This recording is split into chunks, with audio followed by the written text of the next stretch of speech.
வணக்கம். அஸ்ட்ரோவேலின் நல்ல நேரம் நிகழ்ச்சியின் சார்பாக அத்துணை சப்ஸ்கிரைபர்களையும் எல்லா அன்பு உள்ளங்களையும் எனது நண்பர்களையும் வருக வருக என வரவேற்பதில் பெருமகிழ்ச்சி கொள்கிறேன். வக்ரதுண்ட மகாகாய சூரியகோடி சமப்பிரபக ஹவிக்னம் குருமே தேவ சர்வகாரியேஷு சர்வதா. தென்னாட்டுடைய சிவனே போற்றி, என் நாட்டவர்க்கும் இறைவா போற்றி. நண்பர்களே, இந்த புத்தம் புதிய காணொலியில் உங்கள் அத்துணை பேரையும் சந்திப்பதில் மிக்க மகிழ்ச்சி கொள்கிறேன். இன்னைக்கு நம்ம பார்க்க போகிற தலைப்பு மீன ராசி. 30 ஆண்டுகளுக்கு பிறகு ஜென்ம சனி, சனி பகவானின் சனியின் அதிரடி ஆட்டம், வாழ்க்கை பயணம் எதை நோக்கி செல்கிறது? இதுதான் தலைப்புக்குள்ள நம்ம போறோம். இதுக்கு முன்னாடி ஒரு சின்ன வேண்டுகோள், இந்த வீடியோவை மீனராசியா நீங்க இது முழுசா உங்களுக்குள்ள ஒரு முன்கூட்டியே ஒரு விஷயத்தை வச்சுக்கிட்டு இந்த வீடியோவை பார்க்காதீங்க. திறந்த மனதோட பாருங்க. ப்ரீ டிட்டர்மைன்டு மைண்டோட பார்த்தீங்கன்னா உங்களுக்கு நம்ம சொல்லக்கூடிய விஷயங்கள் புரியாது, இல்லை ஒத்துக்க முடியாது. 2, உங்களுக்கு தெரிஞ்ச ஃப்ரெண்ட்ஸ், ஃபேமிலிஸ் அண்ட் ரிலேட்டிவ்ஸில் யாராவது மீனராசி இருக்காங்களா? இந்த வீடியோவை தயவு கூர்ந்து அவர்களுக்கு ஃபார்வர்ட் பண்ணுங்க, ஷேர் பண்ணுங்க. இந்த வீடியோ மீனராசியில் பிறந்த அத்துணை அன்பு உள்ளங்களுக்கும் ஒரு சமர்ப்பணம். சனி பகவானின் அதிரடி ஆட்டம், ஜென்ம சனி தொடங்குகின்ற உச்சகட்ட போராட்டத்தில் மீனராசி. 7.5 சனி அப்படின்னா உண்மையான விஷயம் என்னன்னா, அது நடக்காது, இது நடக்கும், இப்படிலாம் ஒன்றும் ஆகாது, அப்படி என்ன சொன்னாலும் உண்மை என்னன்னா, 7.5 சனினா நாம பிரச்சனையை எதிர்பார்க்கணும், பிரச்சனை வரத்தான் செய்யும். அந்த பிரச்சனையை எப்படி எதிர்கொள்வது அப்படிங்கிறத பற்றி தான் நம்ம யோசிக்கணும். அந்த பிரச்சனையே இல்லைன்னு சொல்லி நம்ம ஏமாத்திக்க கூடாது. 7.5 சனினா என்ன சார் நடக்கும்? லட்சத்தில் ஒருத்தருக்கு, கோடியில் ஒருத்தருக்கு நல்ல யோகமான காலமாக இருக்கும். 7.5 சனி அஷ்டம சனிலேயே அது லட்சத்தில் ஒருத்தருக்கு. எக்ஸாம்பிள்ஸ் எப்படின்னா, எக்ஸப்ஷன்ஸ் cannot be எக்ஸாம்பிள்ஸ்ன்னு சொல்லுவாங்க. விதி விலக்குகள் என்றைக்குமே விதியாக முடியாது. அந்த அடிப்படையில் சனி பகவான் 30 வருஷத்துக்கு பிறகு உங்கள் ராசிக்கே பெயர்கிறார். முதல்ல சந்திரன் என்பது மனோகாரகன், நம்ம மனசை குறிக்கக்கூடிய ஒரு கிரகம். அந்த சந்திரனை சனி பகவான் ஆட்கொள்வது அப்படிங்கிறது தான் 7.5 சனி அப்படிங்கிற ஒரு நிகழ்வாக நம்ம பார்க்கிறோம். மனசை சனி பிடிச்சாச்சு அப்படின்னா, நம்ம பல தடவை சொல்லியிருக்கோம், மனசு சரியா வேலை செய்யாது. இந்த உலகத்தில் வாழ்க்கையில் நடக்கக்கூடிய எல்லா நல்லதுக்கும் எல்லா கெட்டதுக்கும் முக்கிய காரணம் எது? மனசு. நம்ம சுற்றி எவ்வளவுதான் பிரச்சனை இருந்தாலும் ஒரு சிலரை பாருங்க, அப்படியே இடிச்ச புலி மாதிரி உட்காந்துருப்பாங்க. அவங்களோட மனசு அந்த மாதிரி. ஒரு சிலர் சம்பந்தமே இல்லாத பிரச்சனை எங்கேயோ நடந்தாலும் அப்படியே பதறுவாங்க, அவங்க மனசு அந்த மாதிரி. அப்போ வாழ்க்கையில் நல்லதோ கெட்டதோ நமக்கு எது நடந்தாலும் அந்த நிகழ்வில் இல்லை, அந்த நிகழ்வுடைய தன்மையில் இல்லை. நம்ம மனசு அந்த நிகழ்வை பார்க்கக்கூடிய விதத்தில் தான் இன்பமும் துன்பமும் துக்கமும் சந்தோஷமும் எல்லாமே இருக்கு. மனசை 7.5 சனியில் சனி பகவான் பிடிக்கிறார். ஜென்ம சனியாக இருக்கும்போது பீக்குன்னு சொல்கிறோம். அதாவது மிடில் இருக்கக்கூடிய 2.5 வருஷம். முதல்ல விரய சனியாக, அடுத்தது ஜென்ம சனியாக, அதுக்கு அடுத்தது பாத சனியாக, இப்படி சனி பகவான் இருக்கிறார். இந்த ஜென்ம சனியாக இருக்கும்போது உண்மையான விஷயம் என்னென்னா, சனி பகவானுடைய காரகத்துவங்கள்னு சொல்லக்கூடிய சில விஷயங்கள் இருக்கு. எதிர்மறையாக சிந்திக்கிறது, எல்லாருக்கிட்டையுமே சண்டை போடுறது, எல்லாரையுமே வெறுப்போட பார்க்கறது. இல்லை, மனசு நல்லா இருக்கிறவங்கள கூட நல்லதை பேசும்போது கூட நாமளே இப்போ நல்லது சொல்கிறோம், அதை வெறுப்பாக தான் பார்ப்பாங்க, வெறுப்போட தான் கேட்பாங்க. அந்த மாதிரி சில நபர்கள் இருப்பாங்க. இப்போ இதை மாதிரி எதை சொன்னாலும் ஒத்துக்காமல் இருக்கிறது, எதை சொன்னாலும் எனக்கு எல்லாம் தெரியும், நீ என்ன அப்படின்னு நினைக்கிறது, விதண்டாவாதம் செய்கிறது, வீணா பிடிவாதமாக இருக்கிறது. அவசியமான பிடிவாதம்னு ஒன்று இருக்குது, அவசியம் இல்லாத பிடிவாதம்னு ஒன்று இருக்குது. நீ என்ன இதெல்லாம் சொல்கிறேன்னு சொல்லிட்டு நம்ம வீடியோவே பார்ப்பாங்க. அதுக்கப்புறம் சொல்லுவாங்க கமெண்ட்ஸில், நீங்கள் யார் இதெல்லாம் சொல்கிறதுக்குன்னு. அதாவது விந்தையான ஒரு வேடிக்கை இது. ஸோ இந்த மாதிரி பல விஷயங்கள் வந்து தனக்கு தானே முரண்பட்டு ஒரு விஷயத்தை செய்யறது, செஞ்சுட்டு அதே விஷயத்தில் முரண்பட்டு ஒரு விஷயம் செய்யறது, இதுதான் வந்து ஏழரை சனியுடைய சிம்டம், அதாவது ஜென்ம சனியுடைய சிம்டம். முதல்ல மனம் வேலை செய்யாது, புத்தி வேலை செய்யாது. இது வேலை செய்யலைன்னா எல்லாமே தகராறு, மக்கார் பண்ணும். பண பிரச்சனைகள் பல விதத்தில் நம்மளாம் அட்டாக் பண்ணும். முக்கியமாக நல்லா போயிட்டு இருந்த வியாபாரம் காரண காரியமே இல்லாமல் பிரச்சனைக்குள்ளாயிடும். சின்னதாக ஆரம்பிக்கிற பிரச்சனை பெருசாகும். இதெல்லாம் நடந்திருக்கு. அதே மாதிரி நல்லா போயிட்டு இருந்த ஒரு ரிலேஷன்ஷிப், ஒரு பிரச்சனை இல்லை, சம்பந்தமே இல்லாத ஒரு தேர்ட் பர்சனால் ஹஸ்பண்ட் ஒய்ஃபு முட்டிக்கிறது, இதெல்லாம் வந்து இந்த ஏழரை சனியுடைய தாக்கம். பிரிவு, உறவுடைய பிரிவு, அந்த பிரிவினால் வரக்கூடிய தாக்கம், மனசில் ஏற்படக்கூடிய அழுத்தம், இதெல்லாம் ஏழரை சனியுடைய முக்கியமாக. ஏழரை சனி எது நடக்காது நம்ம லிஸ்ட்லேயே இல்லைன்னு நினைக்கிறோமோ அதை நடத்த போகிறார். அதுதான் ஏழரை சனி.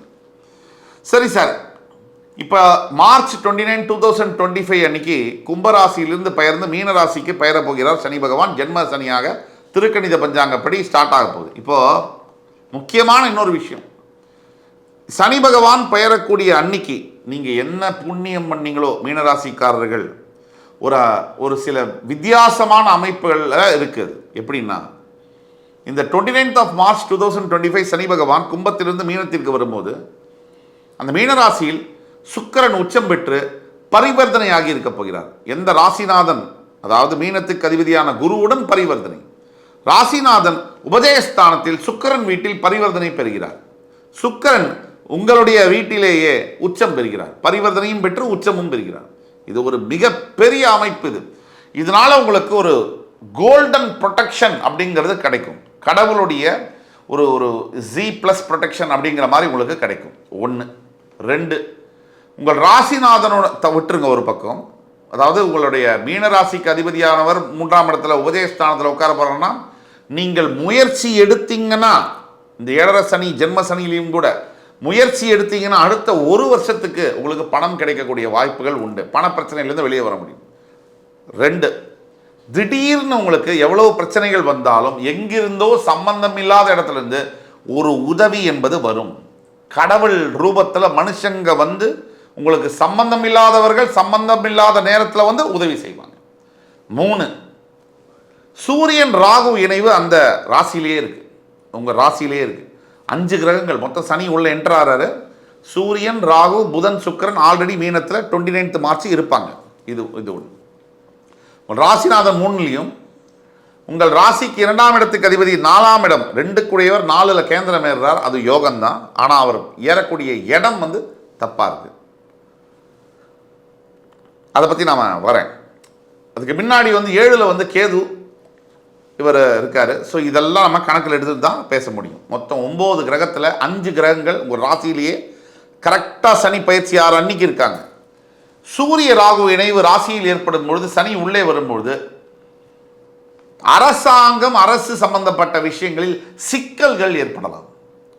தேவையில்லாத பிரச்சனைகள், ஒரு நோட்டீஸ் பேமெண்ட் பண்ணாமல் அது இன்னும் டிஃபால்ட்டுக்காக லேட் பேமெண்ட் ஃபீ போடுறது, பெனால்ட்டி கட்டுறது, இந்த மாதிரியான விஷயங்கள் ஏற்படுறதுல ஜாகிரதையாக இருக்கணும்.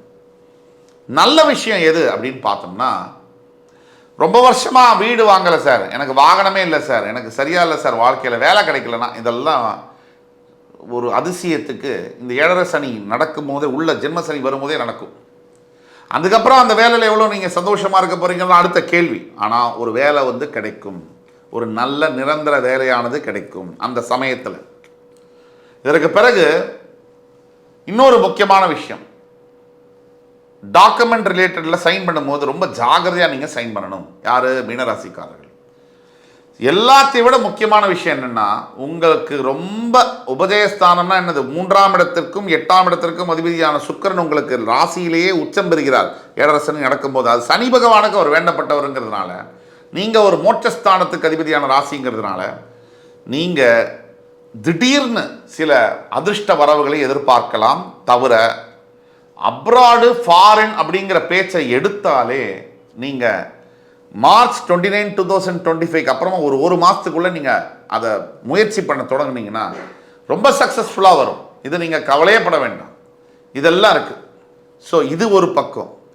எல்லாத்துக்கும் மேலே உங்களுடைய சனி பகவான் உங்களுடைய ராசிக்கு வந்த உடனே 7ஆம் இடத்துல கேது உட்கார்றதுனால தெய்வத்துடைய நேரடி பக்தி, அருள், ஆன்மீகம் இது சம்பந்தப்பட்ட விஷயத்தில் நீங்கள் ஈடுபடுறது, ஆல்ரெடி நீங்கள் ஒரு மோட்சஸ்தானம் அப்படிங்கிற போது இன்னும் பக்தியினால் ஈர்க்கப்படக்கூடியது, கடவுளுடைய போகாத கோவிலுக்கெல்லாம் தரிசனமே கிடைக்காதுங்கிற இடத்துலலாம் தரிசனம் கூப்பிட்டு கொடுப்பார்.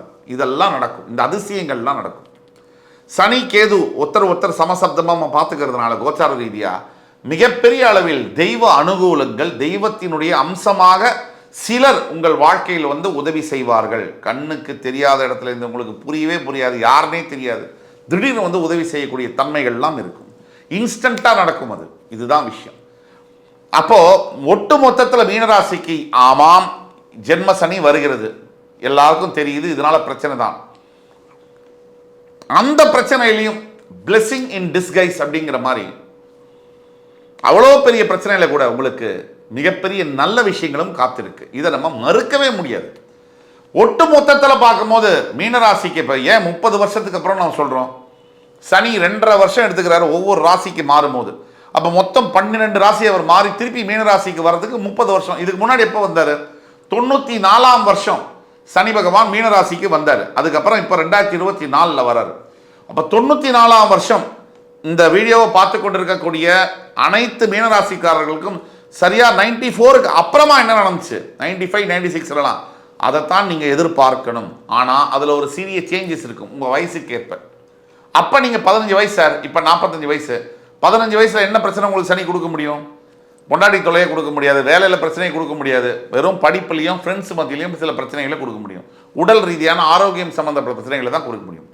இப்போ 45 இருக்கீங்கன்னா பண பிரச்சனை, பசங்க தொல்லை, பொண்டாட்டி தொல்லை, புருஷன் தொல்லை, வேலை பிரச்சனை, அவமானங்கள் எல்லாத்தையும் கொடுக்க முடியும். இதே நீங்கள் 55 வயசு இருக்கீங்கன்னா 25 வயசில் என்ன நடந்துச்சு, சில பிரச்சனைகள் நடந்திருக்கும். திருமணம் தாமதமாக இருக்கலாம், காதலிச்ச பொண்ணை திருமணம் செய்ய முடியாமல் இருந்திருக்கலாம், என்னென்ன பிரச்சனைகள் வேணால் நடந்திருக்கலாம். அதெல்லாம் இப்போ நடக்காது, மாறுதல் இருக்கும். உங்கள் வயசுக்கேற்ப அது மாறுதல் இருக்கும். எந்த சனிங்கிறத பொறுத்து இருக்குது. ஒவ்வொருத்தருக்கும் லைஃப்பில் 3 தடவை 7.5 சனி வரும். முதல்ல வர 7.5 சனியா, நடுவில் வர 7.5 சனியா, பொங்கு சனியா அப்படின்னு சொல்லுவாங்க. அந்த மாதிரி பொங்கு சனினா நடுவில் வருது, மங்கு சனினா கடைசி காலகட்டத்தில் வரக்கூடிய சனி. இப்படி எந்த சனிங்கிறத வச்சு உங்களுக்கு இந்த பலன்கள் மாறும். ஒட்டு மொத்தத்தில் நீங்கள் நாம் சொல்லக்கூடிய பலன்களை கேட்டிருக்கீங்க. 60 முதல் 65% வரை தான் நாம் சொல்லக்கூடிய பலன்கள் அப்படியே பொருந்தும் கரங்கச்சிதமாக. மீதமுள்ள 35 முதல் 40% பேருக்கு கீழே கொடுக்கப்பட்டுள்ள வாட்ஸ்அப் நம்பரில் நீங்கள் தொடர்பு கொண்டு உங்கள் பிறப்பு ஜாதகத்தை பார்த்தால் மட்டும்தான் உங்களுக்கான ஃபியூச்சர் ப்ரிடிக்ஷன்ஸை கனகச்சிதமாக சரியாக சொல்லித்தர முடியும் என்று கூறி என் உயிரினும் மேலான மீனராசி அருமைப்பிக்க நேயர்களே, உங்கள் அத்தனை பேரையும் மறுபடி சந்திக்கும் வரை அதுக்கு முன்னாடி முக்கியமான ஒரு தீர்வுகளை மட்டும் சொல்லிடுறேன். கண்டிப்பாக மீனராசிக்காரர்கள் அவசியம் தர்பாரண்யேஸ்வரர் காரைக்கால் இருக்கக்கூடிய திருநள்ளாறு இருக்கக்கூடிய சனீஸ்வர பகவானை தரிசனம் செய்து நல்லெண்ணெய் தீபம், அதாவது நல்லெண்ணெய் நல தீர்த்தத்தில் நல்லெண்ணெய் குளியலை எடுத்து அதுக்கு பிறகு வந்து தர்பாரண்யேஸ்வருக்கு அபிஷேகம் செய்து சனீஸ்வர பகவானை வேண்டி உங்களால் முடிந்த தர்ம காரியங்களை செய்தே ஆக வேண்டும். அது வந்து அன்னதானமாக இருக்கலாம், உடைகள் தானமாக இருக்கலாம், கல்வி தானமாக இருக்கலாம், எதுவாக வேணா இருக்கலாம். அதே மாதிரி சனீஸ்வர காயத்ரி மந்திரம் யூடியூப் கூகுளில் எல்லாம் இருக்குது. அதை நீங்கள் தவறாமல் டெய்லி சொல்லணும். 21 முறை மினிமம், 108 முறை அதிகமாக நீங்கள் சொல்லணும். இதையெல்லாம் சொல்லும்போது என் உயிரினும் மேலான மீனராசி பெருமக்களுக்கு எல்லாம் நல்லதே நடக்கும், எந்த குறையும் வராது, நம்பிக்கை உடையார் இகழ்ச்சி அடையார், நம்பினார் கெடுவதில்லை, இது 4 முறை தீர்ப்பு என்று வாக்கியிருக்கணுங்க. மறுபடி உங்கள் எல்லோரையும் சந்திக்கும் வரை உங்களிடமிருந்து விடைபெறுவது உங்கள் சுபாஷ் பாலகிருஷ்ணன். நன்றி, வணக்கம், வாழ்க வளமுடன்.